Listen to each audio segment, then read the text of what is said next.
Alright, today I wanted to do a quick hypothetical breakdown video of how I think Josh Hokit would fare versus the current heavyweight top 15.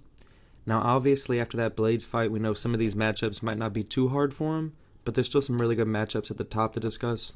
Like against Pavlovich, Alex Pereira, Cyril Gahn, Tom Aspinall, Waldo Cortez Acosta, and Volkov. So let's go ahead and get into it. Alright, and to start, I want to do a little bit of an honorable mention, and that is Gable Stevenson. During UFC 327, it was announced that he signed into the UFC, and obviously he's only 3-0, he's 25 years old, but I think in a couple years this is a really realistic matchup we could have if Gable Stevenson keeps developing the way he is. He was a national champion wrestling in Minnesota and has a gold medal in Olympic freestyle wrestling. He's also been training with John Jones for a while now, and obviously his potential is just through the roof. But if we're talking right here, right now, I think Josh Hokit would take this in the second or third round by knockout. I think Gable Stevenson would rely on his wrestling early and not really do those crazy, stupid striking exchanges, which could make this fight go on a little bit longer. I'm sure John Jones would cook up a pretty good game plan too, but I think right now Josh Hokit is just more experienced against better comp, and he definitely showed that in the Curtis Blades fight, so I got Josh Hokit taking this one by, I'd go third round knockout. Now getting into the actual top 15, obviously we can run through a couple of these, starting with number 15, Walter Walker. I think unless Walter Walker can somehow lock up that early heel hook, then Hokit's getting a first or second round knockout. Mick Parkin, brother, sorry. You're cooked, you're getting trucked, you're getting ran through. I say Hokit in about 3 minutes. Shamil the Blob Gaziev, honestly I think this is a sleeper, tricky matchup only because Gaziev has very good wrestling and honestly solid striking, but maybe that chin is a little questionable after the Waldo fight, so I think in the end Hokit would get it done, but a little bit of a tricky fight if you think about it maybe, but I'd say Hokit getting a second round knockout. Bro, I honestly think that Josh Hokit does Taliesin Teixeira pretty much how Derek Lewis did him, or, I mean, if you watch that Tai Tuivasa fight, if he fights like that, dude, it'll go around. I think the height and the length could prove a little bit of a problem, but I don't think that wrestling is there, and obviously the fight IQ and the chin has not been there that much recently, so I'd go Hokit by first round knockout, honestly. Marcin Tybura, if you just got out-wrestled and outworked by Tyrell Fortune, a guy making his UFC debut, and Fortune is a good wrestler to be fair. He's not a good wrestler, but if Tyrell Fortune did that to you on 2 weeks' notice, Josh Hokit is going to ragdoll you. I'd go Hokit by first round ground and pound. And speaking of Tyrell Fortune, I honestly think this fight is a little bit of a tricky matchup again, just because we haven't seen a ton of Tyrell Fortune in the UFC, and that Tybura fight was on 2 weeks' notice, so I can't fully say that that's him as, the best version of himself as a fighter. But I liked what I saw in that fight, so I think Hokit does end up taking this one, but I think it could be more of a second round, third round, more wrestling involved fight since they're both very good, predominant wrestlers, and I don't think Tyrell Fortune's just going to get into a striking battle with them, so I think a second or third round knockout for Hokit is the most likely outcome. Ante Delia is a solid overall fighter, but he doesn't have amazing striking, he doesn't have amazing ground game, and he's not the biggest heavyweight, so I don't see him really being able to impose his will on Josh Hokit, so I think Josh Hokit probably first round knockout. And on to the number 8 ranked heavyweight, we got Derek Lewis, and we are actually going to be seeing this fight on the UFC White House card. So I guess I can take advantage of this as a early prediction for it, and I think Hokit's going to win. I'm pretty confident in that. But Derek Lewis is the biggest, fluke and knockout guy there is. So it's just a scary, nervous matchup for Hokit. I think as long as Hokit relies more on his wrestling and pushes that approach and doesn't get into a stupid striking battle with Derek Lewis, then I think he gets the win. So I'd probably go Hokit first round knockout.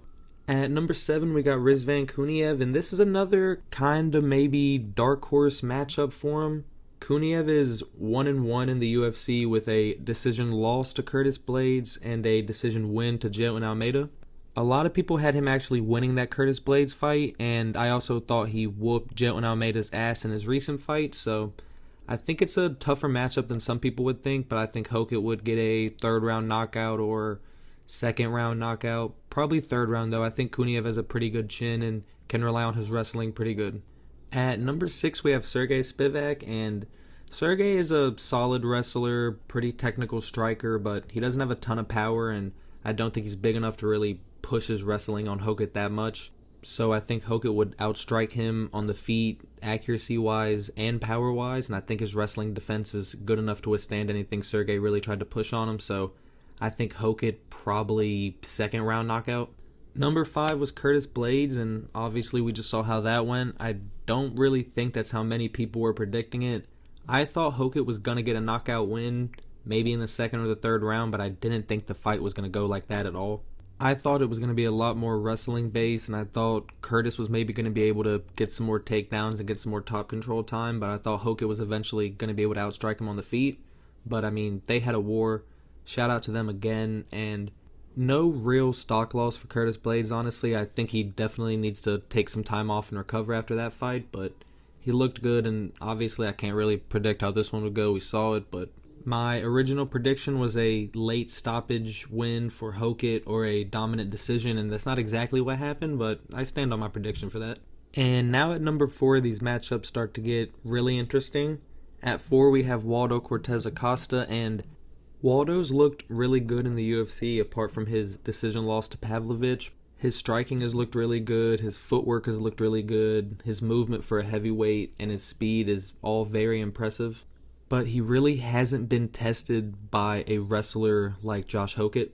The biggest wrestling threat he's faced is probably Sergey Spivak, and he held Sergey to 2 of 6 on takedowns, but Josh Hokit is not Sergey Spivak. I think if Waldo could stop a couple takedowns and keep moving and keep the distance on the feet, keep the speed going, I think he is one of a few heavyweights that would have a speed advantage on Josh Hokit.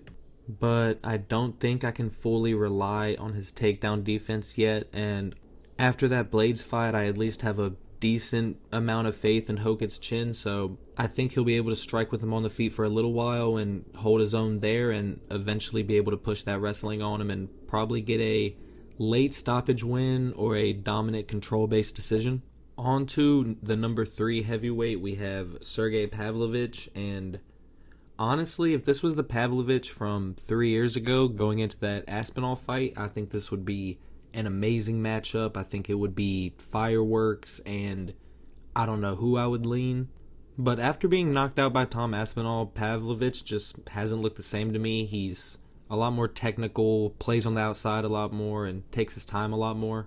And I think with Hokit's speed and quickness advantage and his wrestling advantage, I don't think that would really work with him. I think if Pavlovich went in there and just threw hands, pushed a crazy pace, and just went at him, I think that would be a better approach than the approach we see from Pavlovich now.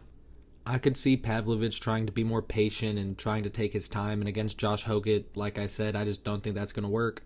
I think Hokit would catch him probably in the first or second round, and if that didn't happen, I think he could get him on the ground pretty quick too.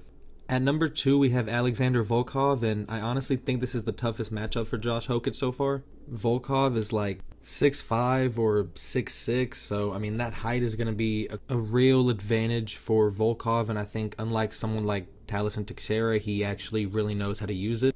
Volkov is really good with his leg kicks, the front body kick, the jab, the straight. He's really good with his outside movement, his footwork, and for a heavyweight, he moves really good, especially at his size and his height. And on the ground, Volkov was never bad, but has improved a lot in the last couple years, so I don't think Hokit can just rely on taking him down and just beating him up, because I don't think Volkov's just going to let that happen.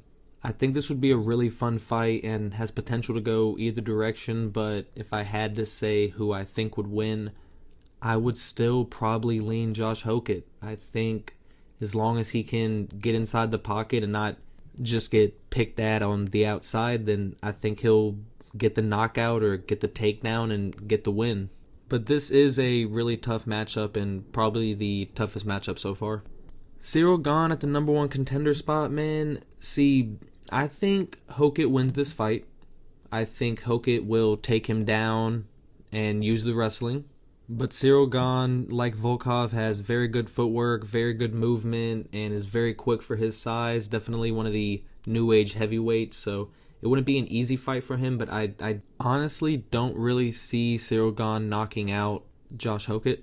I think he could hurt him with body kicks and leg kicks for sure. I think that'd be the biggest thing Hokit would have to watch out for, but I think as long as Hokit doesn't sit in that hook range or sit in the head kick range, then he can get the takedown and get the finish. But hey, man, if Cyril Gane uses some of those patented eye poke techniques, maybe throws in a couple oblique kicks, a couple back of the head shots, then he could get maybe a DQ or a draw or a doctor stoppage or something weird like that. So who really knows how this fight goes? But if I had to make a real prediction, I would lean Hokit. And now to get to the rightful champ, the real heavyweight champ, Tom Aspinall. I think this would be the first fight where the Josh Hokit glaze stops, and I have to be honest with myself. I mean, I'm a huge fan of Josh Hokit, but I'm also a huge fan of Tom Aspinall.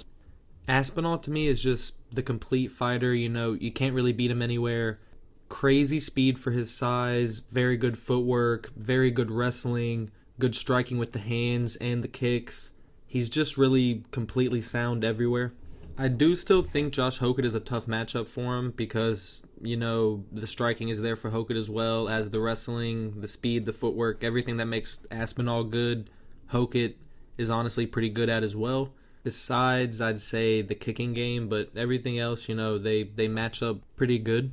But even though they match up good, and I think Hokit is a tough matchup for Aspinall, what Aspinall has on Hokit is the advantage in experience, fight time. Even though his fights don't go long, he still has the experience advantage. He's been in there with a lot of really good heavyweights, so I don't see him really getting lost in the moment or getting, hesitant or tentative against Josh Hokit. I don't see that happening.